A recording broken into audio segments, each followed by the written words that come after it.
Welcome to Your Health. I'm your host, Rhonda Alfred, and joining us today is Brett Chiasson, Athletic Training Manager at Terrebonne General Health System Community Sports Institute. Today we're going to be discussing how to handle heat-related injuries while you're playing sports or during extraneous exercises. Thank you for being with us on the show today, Brett. Thank you for having me. All right, well, let's get into learning a little bit more about you and your role at Terrebonne General. Again, like you said before, I'm a certified athletic trainer and the manager of Community Sports Institute. So we have all our athletic trainers that go over to the high schools and help out all the student athletes within our area at our partnering schools. All right, big role there. Absolutely. A lot of kids you take care of, right? All right, well, let's start with just talking about heat-related injuries. What are the types of heat-related injuries? So you got three main types of heat-related injuries. You got, your heat cramps, your muscle cramps. Most people describe them as, Charlie horses. You get that knot. You get heat exhaustion. And then, the one that's a medical emergency is whenever you start getting to heat stroke. Okay, so you got to be aware of all of these. Absolutely. So what are some causes of these heat-related injuries in athletes? So the biggest thing is obviously acclimating your body to when you are in the heat. All of our kids, student athletes are, working out, practicing throughout the summer. But most of the time when they're not practicing, they're at home, inside, playing video games, things like that. So we want to go ahead and acclimate their body back into activities, practices at the beginning of their season. So there's a 14-day acclimation period with the LHSAA that each sport kind of has to go through. So we go ahead and get them through that. And it's also, taking care of your body from a nutrition standpoint, making sure you're hydrated, everything like that, all kind of plays into the part of, preparing yourself for activity in the heat. Okay, so you really didn't know that you had to prepare before you even go out Absolutely. there. Okay, so what are some potential risks for heat-related injuries? So your biggest thing is heat-related illnesses is preventable.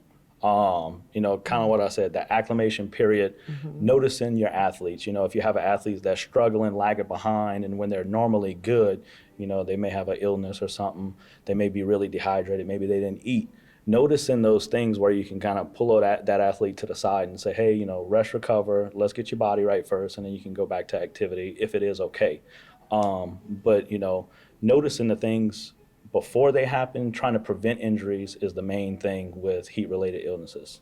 Okay, and how do you spot these injuries? So for muscle cramps, kind of like what I spoke about, the athlete will come, hey, I got a knot in my calf, I got a knot in my hamstring, I feel it cramping up. When you start getting the heat exhaustion, that's whenever the athlete, starts feeling lightheaded, fatigued, headache, and they're, sweating profusely. They can get that cool, clammy skin at the time. And then whenever you start getting to that heat stroke range, that's whenever the person can start, getting a neurocognitive decline, where they kind of like almost in between like fainting and, just straight passing out. They get that kind of stage in between, and you notice them kind of just lagging behind, walking aimlessly. And that's, one of the big signs, heat stroke's about to come on. Also, that person completely stops sweating. Their skin gets dry and red. And whenever you do get to that point, that's whenever you have to realize, like, okay, this is an emergency. This isn't just something that, we can handle right here. So. And so how do you prevent these heat-related illnesses? Again, kind of like I said before, it's prepping your body in advance to activity. The acclimation period, drinking the proper fluids, replacing your fluids after practice, and then, eating the proper meals prior to events. Okay, and how should someone handle a heat-related illness? So when you get to a point of heat exhaustion, the biggest thing is trying to pull that person from activity, get them in a cool area. You can go ahead and get some ice bags. You want to try to put it around your neck, underneath your armpits, and in your groin area, because that's where your major arteries are. That helps cool your body down. Whenever you get to a heat stroke scenario, you want to go ahead and actually submerge that person in a cold bath at the time, and that drops their core body temperature. We want to try to get that to a stable under 102 degrees Fahrenheit for that core body temperature before we transport the athlete, to the ER.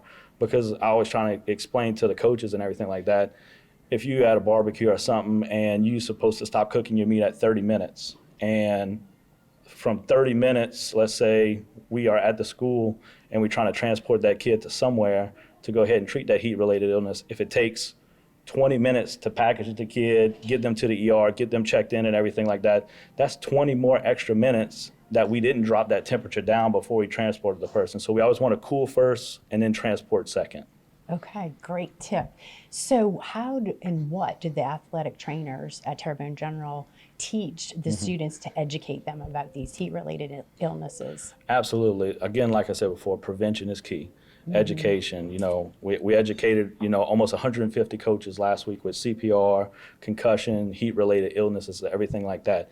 And taking them through the proper acclimation period, teaching them about, you need to hydrate before, during, and after activity. And, all the kids right now, they want to go ahead and sleep late while they don't have school going on. I didn't eat breakfast. No, you need to wake up, eat your proper meals throughout the day. And because I always explain to the kids, if you're driving and you don't put gas in your car, does your car move as fast and as long as you want it to? No. So that's good analogies that we try to use with the kids that they actually understand and will want them to get the best performance out of their body. All right. Well, thank you so much for sharing this helpful information. Hopefully we can prevent some of these illnesses from occurring. All right. Prevention is the key, right? Absolutely. Thank you, Brett. Thank you. For more information about Terrebonne General Community Sports Institute, visit tghealthsystem.com. Thank you for joining us on To Your Health. I'm your host, Rhonda Alfred, and I'll see you right back here next week.